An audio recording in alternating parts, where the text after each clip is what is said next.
Megastar Mammootty മലയാളിക്ക് എന്നും അഭിമാനമാണ്. ഇന്നത്തെ നമ്മുടെ വീഡിയോ മമ്മൂട്ടിയെക്കുറിച്ചാണ്. പക്ഷേ മമ്മൂട്ടി നായകനായി നമ്മളെ ഞെട്ടിച്ച ചിത്രങ്ങളെക്കുറിച്ചല്ല, പകരം മമ്മൂക്ക ക്യാമിയോ റോളിലെത്തി നമ്മളെ വിസ്മയിപ്പിച്ച ചിത്രങ്ങളെക്കുറിച്ചാണ് ഈ വീഡിയോ.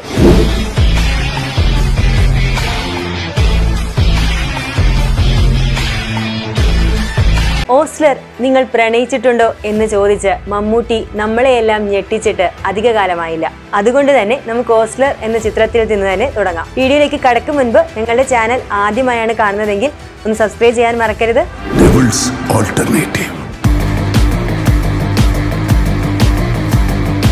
കാര്യത്തിലേക്ക് വരാം. ഓസ്ലർ എന്ന ജയറാം ചിത്രത്തിലാണ് ഏറ്റവും ഒടുവിൽ മമ്മൂട്ടി ക്യാമിയോ റോളിലെത്തി മലയാളികളെ ഞെട്ടിച്ചത്. ഓസ്ലർ എന്ന ചിത്രത്തിനെ മറ്റൊരു ലെവലിലേക്ക് എത്തിക്കുന്നതാണ് സെക്കൻഡ് ഹാഫിലെ മമ്മൂട്ടിയുടെ എൻട്രി.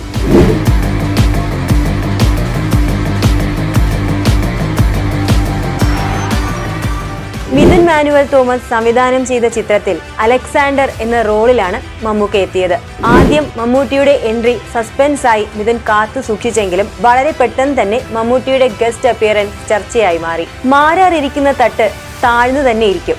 ഈ ഡയലോഗ് പറയാത്ത അല്ലെങ്കിൽ കേൾക്കാത്ത മലയാളി ഉണ്ടാകാൻ തീരെ സാധ്യതയില്ല. അതെടുത്തോണ്ട് വന്ന് തുലാഭാരം തൂക്കിയാലും മാരാറിരിക്കുന്ന തട്ട് താണു തന്നെ ഇരിക്കും. നരസിംഹം എന്ന സൂപ്പർ ഹിറ്റ് ചിത്രത്തിലെ നരിയായ നന്ദഗോപാൽ മാരാറെ മലയാളിക്ക് എങ്ങനെ മറക്കാൻ സാധിക്കും? മോഹൻലാൽ അവതരിപ്പിച്ച പൂവള്ളി ഇന്ദുചൂടനെ പ്രതിസന്ധി ഘട്ടത്തിൽ സഹായിക്കാനെത്തിയ അഡ്വക്കേറ്റ് നന്ദഗോപാൽ മാരാറുടെ വേഷത്തിലായിരുന്നു മമ്മൂട്ടി. മാസ് പടമായി എത്തിയ ഷാജി കൈലാസിന്റെ നരസിംഹത്തിലെ ഡബിൾ മാസ് എൻട്രി ആയിരുന്നു മമ്മൂക്കയുടേത്. ഇതിലെ മമ്മൂട്ടിയുടെ ഡയലോഗ് കടമെടുത്താൽ മലയാള സിനിമയിലെ ക്യാമിയോ റോളുകളിൽ നരസിംഹത്തിലെ നന്ദഗോപാൽ മാരാറുടെ തട്ട് താഴ്ന്നു തന്നെ ഇരിക്കും.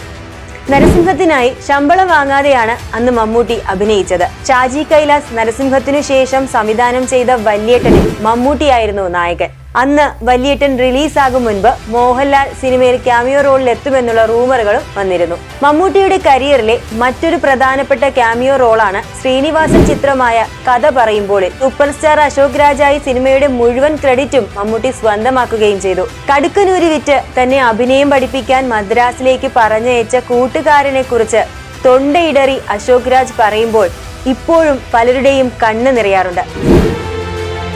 കാതിൽ ചുവന്ന കല്ല് വെച്ച് കടുക്കനിട്ട ഒരു കൊച്ചു കൂട്ടുകാരൻ എനിക്കുണ്ടായിരുന്നു. ഒന്നുമില്ലാത്ത അശോകനെ എന്തെങ്കിലുമൊക്കെ ആക്കി തീർത്ത ബാലചന്ദ്രൻ, എന്റെ പ്രിയപ്പെട്ട ബാലൻ. സൂപ്പർ സ്റ്റാർ അശോക് രാജായി മമ്മൂട്ടി കഥ പറയുമ്പോൾ ജീവിക്കുകയായിരുന്നു. പിന്നീട് അങ്ങോട്ട് മലയാളി ആവശ്യത്തിനും അനാവശ്യത്തിനും ഉപയോഗിക്കുന്ന എന്നോടോ ബാല എന്ന ക്ലാസിക് ഡയലോഗ് ഈ അശോക് രാജിന്റെ സമ്മാനമായിരുന്നു. 1986 പുറത്തിറങ്ങിയ ലാലേട്ടൻ ചിത്രം ഗാന്ധിനഗർ സെക്കൻഡ് സ്ട്രീറ്റ് എന്ന സിനിമയിലെ മമ്മൂട്ടിയുടെ ക്യാമിയോ റോളും പ്രശസ്തമാണ്.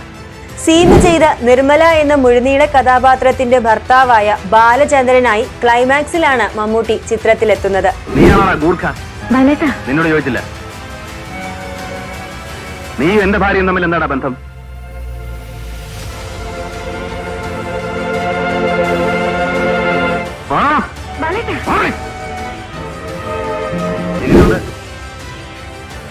ഇങ്ങനെയെല്ലാം ഞാൻ ഇവരോട് പെരുമാറുമെന്നാവും നിങ്ങൾ വിചാരിച്ചിരുന്നത് അല്ലേ? I am sorry. സദാചാരക്കാരായ നാട്ടുകാരെ വായടപ്പിക്കുന്ന ഡയലോഗിന് ഇന്നും കയ്യടികളേറെയാണ്. മമ്മൂട്ടിയായി തന്നെ വേഷമിട്ട ജോഷി ചിത്രം നമ്പർ 20 മദ്രാസ് മെയിൽ ഇക്കൂട്ടത്തിൽ പറയാതെ പോകാൻ കഴിയില്ല. ട്രെയിനിനുള്ളിലെ മമ്മൂട്ടി ലാലേട്ടൻ കോമ്പിനേഷൻ സീനുകൾ ഇന്നും ചിരിയോടെ അല്ലാതെ കണ്ടിരിക്കാൻ കഴിയില്ല. പിന്നെ സത്യം പറഞ്ഞ അസൂയുണ്ട് കേട്ടാ. ഈ പെണ്ണുങ്ങളും മമ്മൂട്ടി മമ്മൂട്ടി എന്ന് പറയുമ്പോ ഈ കൂടെ പഠിക്കുന്ന കുട്ടികളൊക്കെ മമ്മൂട്ടിയെ പോലെയാണ്, ഞാൻ മമ്മൂട്ടിയെ പോലെ ഇരിക്കുക എന്ന് പറയുമ്പോ എനിക്ക് അസൂയൊന്നും ഇല്ല കേട്ടാ. മറ്റുള്ളവർക്ക് അസൂയ തോന്നുമ്പോ എനിക്ക് അസൂയ ഉണ്ടാവും. ഒരു കൊലപാതക കേസിൽ അകപ്പെട്ടുപോയ മോഹൻലാലിനെയും കൂട്ടുകാരെയും സഹായിക്കുന്ന കഥാപാത്രമായാണ് മമ്മൂട്ടി ഈ ചിത്രത്തിലെത്തിയത്. ഈ ലിസ്റ്റുകളിലൊന്നും തീരുന്നതല്ല മമ്മൂട്ടിയുടെ ക്യാമിയോ റോളുകൾ. പൃഥ്വിരാജ് ചിത്രം വൺ വേ ടിക്കറ്റ്, ജയസൂര്യ ചിത്രം ക്യാപ്റ്റൻ, ഷറഫുദ്ദീൻ ചിത്രം പ്രിയൻ ഓട്ടത്തിലാണ് എന്നിവയിലും മമ്മൂട്ടിയായി തന്നെ അയാൾ സ്ക്രീനിലെത്തുന്നുണ്ട്. പ്രേം പൂജാരി, 18-ാം പടി, ബെസ്റ്റ് ഓഫ് ലക്ക്, കയ്യെത്തും ദൂരത്ത്, അങ്ങനെ നീളുന്നു മമ്മൂക്കയുടെ ക്യാമിയോ റോളുകൾ. ഇനി ഞാൻ പറയാൻ മറന്ന മമ്മൂട്ടിയുടെ ഗസ്റ്റ് റോളുകൾ വീഡിയോയ്ക്ക് താഴെ കമന്റ് ചെയ്യാൻ മറക്കരുത്. അപ്പോൾ സിനിമാ വിശേഷങ്ങളുമായി വീണ്ടും കാണാം. ബൈ.